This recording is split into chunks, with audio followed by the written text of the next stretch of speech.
नमस्कार साथियों। ओम लाइब्रेरी के आज के करंट अफेयर्स के सेशन में आप सभी का स्वागत है।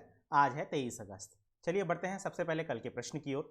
कल हमारे द्वारा प्रश्न पूछा गया था कि किस शहर ने स्वच्छता सर्वेक्षण 2020 में भारत के स्वच्छ शहर का खिताब जीता है।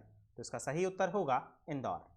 बढ़ते हैं सबसे पहले क्विक रिविजन्स की तरफ। स्वच्छता सर्वेक्षण 2020 रैंकिंग में गंगा नदी के किनारे सबसे स्वच्छ शहर के रूप में किसे घोषित किया गया है। तो इसका सही उत्तर होगा बनारस या वाराणसी। अगला प्रश्न था भारत ने किस देश के साथ लोगों के संबंधों को और बढ़ावा देने के लिए एक सांस्कृतिक समझौते पर हस्ताक्षर किए हैं। तो इसका सही उत्तर होगा इजराइल के साथ हाल ही में यह समझौता किया गया है। स्वच्छता सर्वेक्षण 2020 के अनुसार किस राज्य को देश का सबसे स्वच्छ राज्य घोषित किया गया है। तो इसका सही उत्तर होगा छत्तीसगढ़। बढ़ते हैं अगले प्रश्न की ओर। किस राज्य सरकार ने इंदिरा रसोई योजना शुरू की है। तो इसका सही उत्तर होगा राजस्थान सरकार द्वारा इसे हाल ही में शुरू किया गया है। बढ़ते हैं अगले प्रश्न की ओर। 2020 राजीव गांधी खेल रत्न पुरस्कार किस क्रिकेटर को दिया गया है। तो इसका सही उत्तर है रोहित शर्मा को हाल ही में यह प्रदान किया जाएगा। बढ़ते हैं अगले प्रश्न की ओर। ऑस्ट्रेलिया के किस क्रिकेटर ने अंतर्राष्ट्रीय क्रिकेट से संन्यास ले लिया है। तो इसका सही उत्तर होगा कैमरन वॉइट। बढ़ते हैं अगले प्रश्न की ओर। दिव्यांग तैराक सत्येंद्र सिंह को कौन से अवार्ड से सम्मानित किया जाएगा। आप सभी को यहाँ पर दिव्यांग तैराक का नाम याद रखना होगा जिनका नाम है सत्येंद्र सिंह। तो इन्हें तेंजिंग नारेंग राष्ट्रीय अवार्ड से सम्मानित किया जाएगा। शक्ति 32 बिट्स माइक्रो प्रोसेसर को किसके द्वारा विकसित किया गया है। तो यह आईआईटी मद्रास के द्वारा विकसित किया गया है। दोस्तों आज के सेशन पर आगे बढ़े इससे पहले मैं आप सभी को बता दूं कि यदि आप हमारे इस वीडियो की डिटेल पीडीएफ प्राप्त करना चाहते हैं तो आप इसे हमारे टेलीग्राम चैनल से डाउनलोड कर सकते हैं। साथ ही आप इसे हमारे फेसबुक पेज एवं वीडियो की दी हुई डिस्क्रिप्शन बॉक्स में लिंक दी है जहां से आप इसे डाउनलोड कर सकते हैं। चलिए बढ़ते हैं आज के सबसे पहले प्रश्न की ओर। हाल ही में किस मंत्रालय द्वारा हरित पथ मोबाइल ऐप लॉन्च किया गया है। तो इसका सही उत्तर होगा केंद्रीय सड़क और परिवहन मंत्रालय। जानते हैं इसके विषय में। हाल ही में केंद्रीय सड़क और परिवहन मंत्री नितिन गडकरी ने हरित पथ मोबाइल ऐप लॉन्च किया है। यह ऐप देश भर में हरित राजमार्ग के निर्माण की सुविधा के लिए विकसित किया गया है। यह ऐप भारतीय राष्ट्रीय राजमार्ग प्राधिकरण जिसे नाई कहा जाता है NHAI द्वारा विकसित किया गया है। NHAI ने हाल ही में एक राष्ट्रव्यापी वृक्षारोपण अभियान हरित भारत संकल्प भी शुरू किया है जिसके तहत उसने 25 दिनों में 25 लाख से अधिक पौधों को पूरे देश में राष्ट्रीय राजमार्गों के किनारे पर लगाने की घोषणा की है। आइए जानते हैं नाई के बारे में। यह भारत सरकार की एक स्वायत्त एजेंसी होती है। यह सड़क परिवहन और राजमार्ग मंत्रालय के अंतर्गत कार्य करती है तथा इसका उद्देश्य राष्ट्रीय राजमार्गों का विकास और रखरखाव करना है। इसकी स्थापना 1988 में की गई थी तथा इसका मुख्यालय नई दिल्ली में है। बढ़ते हैं अगले प्रश्न की ओर। किस संस्थान ने एंटी माइक्रोबोलॉजिकल सूट औषध तारा, आप सभी को याद रखना होगा औषध तारा, विकसित किया है। तो इसका सही उत्तर होगा उन्नत औद्योगिकी रक्षा अनुसंधान केंद्र द्वारा इसे विकसित किया गया है। इसका नाम है औषध तारा। आइए जानते हैं इसके विषय में। उन्नत प्रौद्योगिकी रक्षा संस्थान DIAT ने कोविड-19 महामारी का मुकाबला करने के लिए एंटी माइक्रोबियल सूट, जिसे औषध तारा नाम दिया गया है, विकसित किया है। इस रोगाणुरोधी सूट ने सुपर हाइड्रोफोबिक श्वास, एंटी माइक्रोबियल आराम महसूस करने के गुण शामिल हैं तथा इस सूट में स्पेशलिटी प्रतिरोधी परीक्षणों को पार कर लिया है जो विनियमन निकाय द्वारा निर्धारित दिशा निर्देशों का पालन करते हैं और इसमें किसी भी तरल पदार्थ को रोकने की अच्छी क्षमता है। DIAT ने अपना पहला आयुर्वेदिक आधारित बायोडिग्रेडेबल फेस मास्क लॉन्च किया है जिसका नाम पवित्र पति है जो वायरस को बेअसर करने का काम करता है तथा ई-कॉमर्स ऑनलाइन प्लेटफॉर्म जैसे अमेजन, फ्लिपकार्ट आदि पर यह उपलब्ध कराया जाएगा। बढ़ते हैं अगले प्रश्न की ओर। हाल ही में किस कंपनी ने पिनाका रॉकेट विकसित किया है जिसका हाल ही में भारतीय सेना द्वारा सफलतापूर्वक परीक्षण किया गया है। तो इसका सही उत्तर होगा इकोनॉमिक एक्सप्लोजिव लिमिटेड द्वारा इसे हाल ही में सफलतापूर्वक परीक्षण किया गया है। आइए जानते हैं इसके विषय में। इकोनॉमिक एक्सप्लोजिव लिमिटेड EEL ने पिनाका रॉकेट विकसित किया है जो एक प्राइवेट लिमिटेड है जिसका भारतीय सेना द्वारा सफलतापूर्वक परीक्षण किया गया है। पिनाका रॉकेट पहला रॉकेट है जिसे पूरी तरह से निजी क्षेत्र द्वारा विकसित किया गया है। यह विकास केंद्र सरकार की मेक इन इंडिया पहल को एक महत्वपूर्ण बढ़ावा देगा और आयुध निर्माणी बोर्ड OFB पर निर्भरता को हटा देगा। 19 अगस्त 2020 को पोखरण में, आपको याद रखना होगा कि इसका परीक्षण पोखरण में किया गया है, एक फायरिंग रेंज में रॉकेटों का परीक्षण किया गया है। निजी क्षेत्र में रक्षा अनुसंधान और विकास केंद्र DRDO के साथ प्रौद्योगिकी हस्तांतरण समझौते के बाद रॉकेट का निर्माण किया गया है। बढ़ते हैं अगले प्रश्न की ओर। किस मंत्रालय ने स्वदेशी माइक्रो प्रोसेसर चैलेंज लॉन्च किया है। तो इसका सही उत्तर होगा इलेक्ट्रॉनिक्स और सूचना प्रौद्योगिकी मंत्रालय द्वारा स्वदेशी माइक्रो प्रोसेसर चैलेंज लॉन्च किया गया है। आइए जानते हैं इसके विषय में। इलेक्ट्रॉनिक्स और सूचना प्रौद्योगिकी मंत्रालय ने देश में आत्मनिर्भर भारत अभियान को बढ़ावा देने के लिए केंद्र सरकार के स्वदेशी माइक्रो प्रोसेसर चैलेंज की शुरुआत की है। आप सभी को याद रखना होगा कि आजकल जो भी प्रोग्राम चलाए गए हैं वो आत्मनिर्भर भारत अभियान के तहत ही चलाए जा रहे हैं, तो मोस्ट ऑफ द प्रोग्राम्स जो हैं वो इसी से संबंधित होंगे।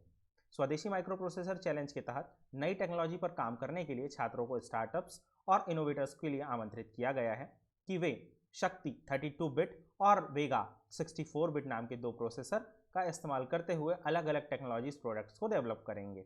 माइक्रो प्रोसेसर शक्ति और वेगा को आपको याद रखना होगा, शक्ति जो है 32 बिट का है और वेगा 64 बिट का है। इसको कई परीक्षाओं में पूछा जा सकता है। को आईआईटी मद्रास और centre for development and advance computing द्वारा विकसित किया गया है। इस पहल से भारत में नवाचार, स्टार्टअप और अनुसंधान के पारिस्थितिकी तंत्र को बढ़ावा मिलेगा। बढ़ते हैं अगले प्रश्न की ओर।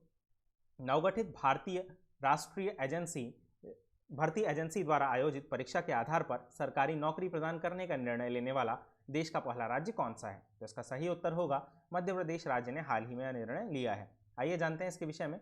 हाल ही में मध्य प्रदेश के मुख्यमंत्री शिवराज सिंह चौहान ने कहा है कि राज्य सरकार ने राष्ट्रीय भर्ती एजेंसी एनआरए द्वारा आयोजित परीक्षाओं में प्राप्त अंकों के आधार पर नौकरी देने का फैसला किया है। मध्य प्रदेश ऐसा निर्णय करने वाला पहला राज्य भी बन गया है। इस निर्णय के बाद राज्य के युवाओं को राज्य में सरकारी नौकरी के लिए कोई अलग से परीक्षा देने की आवश्यकता नहीं होगी। एनआरए मेरिट के आधार पर निर्धारित श्रेणियों में राज्य के युवाओं को सरकारी नौकरी दी जाएगी। बढ़ते हैं अगले प्रश्न की ओर।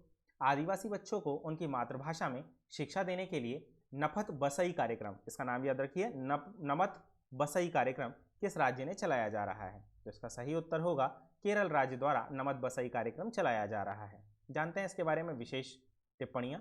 नमत बसई कार्यक्रम को समग्र शिक्षा केरल एसएसके द्वारा क्रियान्वित किया जा रहा है। इस कार्यान्वयन में आदिवासी बच्चों के लिए घर पर ही शिक्षा की ज़रूरत को महसूस करते हुए सैकड़ों आदिवासी बच्चों को उनकी ऑनलाइन कक्षाओं से जोड़े रखने में सफलता पाई है। इस कार्यक्रम के अंतर्गत एसएसके ने विशेष रूप से 50 लैपटॉप वितरित किए हैं तथा प्री रिकॉर्डेड कक्षाएं एक यूट्यूब चैनल के माध्यम से संचालित की जाती हैं। केरल के अटापट्टी में 192 बस्तियों के अधिकांश आदिवासी बच्चों को इन कक्षाओं से जोड़ा गया है। आरपट्टी में 3 जनजातीय भाषाओं में कक्षाएं दी जा रही हैं। इनमें इरुला भाषी बच्चों को संख्या सबसे अधिक है। इसके बाद मडुका और इसके बाद कुरुम्बा का भाषा का स्थान आता है, जो कि आदिवासी भाषाएं। आपको इन तीनों भाषाएं इरुका, मुडुका और कुरुम्बा का नाम याद रखना होगा कि ये केरल की आदिवासी क्षेत्रों की भाषाएं हैं। बढ़ते हैं अगले प्रश्न की ओर। हाल ही में किसे नया चुनाव आयुक्त नियुक्त किया गया है? अशोक लवासा, राजीव कुमार, राजेंद्र कुमार या विशेल कुमार? इसका सही उत्तर होगा राजीव कुमार को हाल ही में चुनाव आयोग का नया आयुक्त नियुक्त किया गया है। आप सभी को पता होगा कि अशोक लवासा ने हाल ही में इस्तीफा दिया है एवं एडीबीडी इन्होंने ज्वाइन किया है। आइए जानते हैं इसके विषय में। हाल ही में पूर्व वित्त सचिव राजीव कुमार को नया चुनाव आयुक्त नियुक्त किया गया है। वह अशोक लवासा का स्थान लेंगे तथा राजीव कुमार झारखंड कैडर के 184 बैच के आईएएस अधिकारी हैं। राजीव कुमार को विभिन्न क्षेत्रों में सार्वजनिक नीति और प्रशासन में 3 दशकों का अनुभव प्राप्त है। उन्होंने 10 सार्वजनिक बैंकों के 4 विलय करने के लिए एक प्रमुख भूमिका निभाई थी। बढ़ते हैं अगले प्रश्न की ओर। नेशनल एजुकेशन पॉलिसी 2020 को अपनाते हुए किस संस्थान ने classical and folk art academy की शुरुआत की है? तो इसका सही उत्तर होगा आईआईटी खड़गपुर। आइए जानते हैं इसके विषय में। नेशनल एजुकेशन पॉलिसी 2020 को अपनाते हुए आईआईटी खड़गपुर ने classical and folk art academy शुरू की है। आईआईटी ने यह खुद का पहला कोर्स है जिसका उद्देश्य छात्र और छात्राओं की रचनात्मक प्रतिभा को बढ़ावा देना है। बढ़ते हैं अगले प्रश्न की ओर। किसने population projection for India and state 2011-36 नाम से एक रिपोर्ट जारी की है? तो इसका सही उत्तर होगा जनसंख्या पर राष्ट्रीय आयोग। आप सभी को पता होगा कि पॉपुलेशन की जो जानकारी है वो जनसंख्या रजिस्टर में दर्ज की जाती है, जो कि हर 10 साल में होती है। पिछली जनगणना 2011 में हुई थी। बढ़ते हैं अगले प्रश्न की ओर। भारत ने अपने कॉरपोरेट ग्राहकों के लिए किस बैंक के हाल ही में ग्रीन डिपॉजिट प्रोग्राम लॉन्च किया है? तो इसका सही उत्तर होगा HSBC बैंक ने अपने कॉरपोरेट ग्राहकों के लिए बैंक ग्रीन डिपॉजिट प्रोग्राम को लॉन्च किया है। आइए जानते हैं इसके विषय में। HSBC बैंक ने हाल ही में भारत में अपने कॉरपोरेट ग्राहकों के लिए ग्रीन डिपॉजिट बैंक को लॉन्च किया है, जिसका उद्देश्य अक्षय ऊर्जा, क्लीन ट्रांसपोर्टेशन और इको फ्रेंडली पहल के लिए फाइनेंस उपलब्ध कराना है और उसे बढ़ावा देना है। जानते हैं HSBC बैंक के बारे में, तो इसका फुल फॉर्म है Hong Kong and Shanghai bank corporation है। HSBC दुनिया के सबसे बड़े बैंकिंग और वित्तीय सेवा संगठनों में से एक है। इसके वैश्विक व्यवसायों में खुदरा बैंकिंग और धन प्रबंधन, वैश्विक बैंकिंग और बाजार तथा वाणिज्यिक बैंकिंग और वैश्विक निजी बैंकिंग शामिल है। बढ़ते हैं अगले प्रश्न की ओर। किस बैंक ने प्रतिभूतियों के खिलाफ ऋण नामक एक अनूठी डिजिटल पहल शुरू की है? तो इसका सही उत्तर होगा यस बैंक द्वारा इसे शुरू किया गया है। जानते हैं इसके विषय में। यस बैंक ने इसके द्वारा शुरू किए गए सेकंड प्लेटफॉर्म में ऋण के तहत लोन अगेंस्ट सिक्योरिटीज की अनूठी डिजिटल पहल शुरू की है। डिजिटल समाधान ग्राहकों के लिए रखी गई उनकी अनुभूतियों के एवज में ऋण सुविधा का लाभ उठाने में मदद करेगा। कार्यक्रम के तहत ग्राहकों को अपनी प्रतिभूतियों को बेचने के बजाय केवल गिरवी रखकर ऋण प्राप्त हो सकेगा। इस पहल के तहत मान्य प्रतिभूतियां होगी तथा शेयर इक्विटी और डेब्ट म्यूचुअल फंड, किसान विकास पत्र, फिक्स्ड मैच्योरिटी प्लान, LIC और चयनित निजी कंपनियों द्वारा जारी बीमा पॉलिसियां तथा गैर परिवर्तनीय डिवेंचर, कर मुक्त बॉन्ड आदि इसमें शामिल होंगे। बढ़ते हैं अगले प्रश्न की ओर। इक्वेटोरियल गिनी गणराज्य के फिर से प्रधानमंत्री कौन बने हैं? तो इसका सही उत्तर होगा फ्रांसिस्को येशो। आइए जानते हैं इक्वेटोरियल गिनी के बारे में। तो इक्वेटोरियल गिनी जो होता है वो अफ्रीका महाद्वीप का एक देश है। इसकी राजधानी मलाबो है। आप सभी को मैप में इसकी लोकेशन ज़रूर देखनी चाहिए। बढ़ते हैं अगले प्रश्न की ओर। किस देश ने बैलिस्टिक मिसाइल शहीद कासिम सुलेमानी का अनावरण किया है? तो इसका सही उत्तर होगा ईरान। आप सभी को पता होगा कि हाल ही में कासिम सुलेमानी की हत्या कर दी गई थी। जानते हैं इसके विषय में। ईरान ने सतह से सतह पर मार करने वाले सक्षम 2 नई मिसाइलों का सफलतापूर्वक परीक्षण किया है, जो करीब 1400 किलोमीटर तक मार करने में सक्षम है तथा यह पहली मिसाइल अपनी श्रेणी की है। ईरान ने अपनी पहली मिसाइल का नाम शीर्ष कमांडर, आप सभी को मैंने बताया कि कासिम सुलेमानी ईरानी सेना के कमांडर थे, उन्हीं के नाम पर शहीद सुलेमानी नाम रखा इस मिसाइल को दिया गया है। जबकि दूसरी क्रूज मिसाइल का नाम ईरान के शहीद अबू महदी रखा गया है, जिसकी करीब रेंज 1000 किलोमीटर के आसपास है। बढ़ते हैं अगले प्रश्न की ओर। Grandparents bank of stories पुस्तक लॉन्च हुई है। यह पुस्तक किसने लिखी है? तो इसका सही उत्तर होगा यह पुस्तक सुधा मूर्ति ने लिखी है। बढ़ते हैं अगले प्रश्न की ओर। 2020 का राजीव गांधी खेल रत्न पुरस्कार प्राप्त करने वाली मनिका बत्रा किस खेल से संबंधित है? तो यह टेबल टेनिस से संबंधित है। आप सभी को पता होगा कि हाल ही में क्रिकेटर रोहित शर्मा और मनिका बत्रा को टेबल टेनिस के लिए राजीव गांधी खेल रत्न पुरस्कार से सम्मानित किया गया है। यह पुरस्कार राष्ट्रपति रामनाथ कोविंद द्वारा 29 अगस्त को राष्ट्रपति भवन में वर्चुअल मोड के माध्यम से एक विशेष रूप से आयोजित समारोह में प्रदान किए जाएंगे। Cricketer Rohit Sharma, para athlete Maniyappan Thalagoppu, table tennis खिलाड़ी मनिका बत्रा और पहलवान विनिशा फोगट और भारतीय महिला हॉकी टीम की कप्तान रानी रामपाल को राजीव गांधी खेल रत्न पुरस्कार सम्मानित किया जाएगा। 27 खिलाड़ियों को 4 वर्षों के लिए उत्कृष्ट प्रदर्शन के लिए अर्जुन पुरस्कार के लिए भी चुना गया है। लाइफ टाइम श्रेणी में द्रोणाचार्य पुरस्कार तीरंदाजी के लिए धर्मेंद्र तिवारी को, एथलेटिक्स के पुरुषोत्तम रॉय तथा बॉक्सिंग के लिए शिव सिंह, हॉकी के लिए रोमेश पठानिया, कबड्डी के लिए कृष्ण कुमार हुड्डा तथा पैरा लिफ्टिंग के लिए विजय भालभुग मुनीश्वर और टेनिस के लिए नरेश कुमार को द्रोणाचार्य पुरस्कार से सम्मानित किया जाएगा। आप सभी को मैं बता दूं कि इस तरीके के प्रश्न बार बार परीक्षाओं में पूछे जाते हैं, इसीलिए आप इस PDF को पक्का पूरी तरीके से रट लें। चलिए बढ़ते हैं अगले प्रश्न की ओर। निम्न में से किस देश की ओलंपिक चैंपियन युगल बैडमिंटन खिलाड़ी अयाका ताकाहाशी ने संन्यास की घोषणा की है? तो इसका सही उत्तर होगा जापान।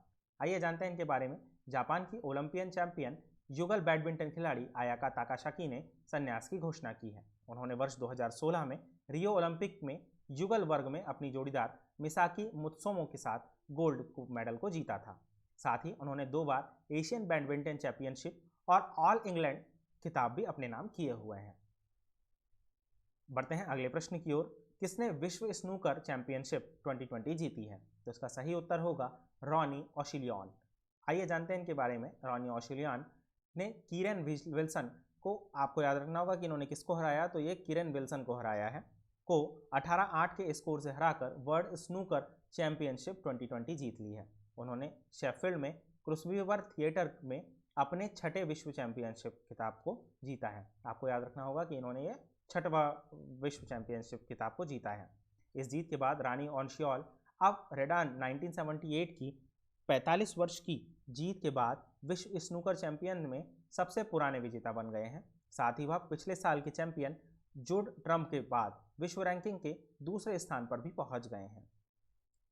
दोस्तों, इस प्रकार हमारे आज के करंट अफेयर्स का सेशन समाप्त होता है। आप सभी के लिए आज का प्रश्न, प्रत्येक वर्ष किस दिन धर्म या विश्वास के आधार पर हिंसा के पीड़ितों के स्मरण के लिए अंतर्राष्ट्रीय दिवस मनाया जाता है? तो आप सभी को अपने उत्तर कमेंट बॉक्स में देने हैं। इसके ऑप्शन आपके पास हैं 22 अगस्त, 24 अगस्त, 26 अगस्त और 20 अगस्त। आई होप कि आप सभी को हमारा आज का प्रोग्राम पसंद आया होगा। यदि आप सभी को हमारा आज का प्रोग्राम पसंद आया है तो हमारे इस चैनल को लाइक करें, सब्सक्राइब करें एवं अन्य दोस्तों के साथ शेयर करें। धन्यवाद।